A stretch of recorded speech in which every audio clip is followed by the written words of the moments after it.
গাজার বিভিন্ন এলাকায় এবার ইসরায়েলি বিমান হামলায় অন্তত 232 ফিলিস্তিনি প্রাণ হারিয়েছেন। আহত বহু মানুষ। নিহতের সংখ্যা আরও বাড়তে পারে বলে জানিয়েছে আল জাজিরা। যুদ্ধবিরতি চুক্তি নিয়ে দ্বিতীয় ধাপের আলোচনা চলার মধ্যেই নিরীহ ফিলিস্তিনিদের উপর বর্বর এই হামলা চালালো দখলদার ইসরায়েল। বিস্তারিত রায়হান মুন্সির প্রতিবেদনে।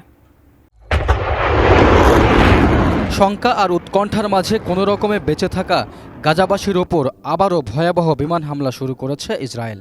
সোমবার ভোরে উপত্যকা জুড়ে চালানো এই হামলায় প্রাণহানি ছাড়িয়েছে 200-র বেশি। এর মধ্যে দক্ষিণ গাজার খান ইউনিসেই হতাহতের সংখ্যা সবচেয়ে বেশি। বিমান হামলার পাশাপাশি স্থলপথেও হামলে পড়েছে ইসরায়েল বাহিনী। খান ইউনিসের বিভিন্ন এলাকায় ট্যাঙ্ক থেকে তীব্র গোলাবর্ষণ করছে তারা। এতে প্রতি মুহূর্তে বেড়েই চলেছে প্রাণহানির সংখ্যা। অ্যান্টিব্যাকটেরিয়াল অ্যাডিটিভ যুক্ত সেরা ওয়াটার ট্যাঙ্ক বিশুদ্ধ পানিতে ব্যাকটেরিয়া জন্মাতে দেয় না। এদিকে হামাসের কাছে জিম্মি সব বন্দীকে মুক্তি না দিলে গাজায় নরকের দরজা খুলে দেয়া হবে বলে হুঁশিয়ারি দিয়েছেন ইসরায়েলের প্রতিরক্ষা মন্ত্রী ইসরায়েল কাটজ।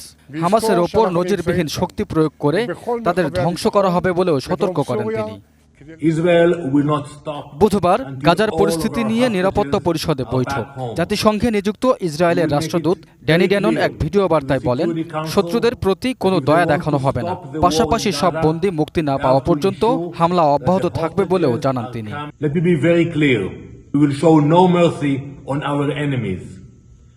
হামাসের এক জ্যেষ্ঠ কর্মকর্তা জানান, নেতানিয়াহু সরকার বারবার যুদ্ধবিরতি চুক্তি ভঙ্গ করেছে।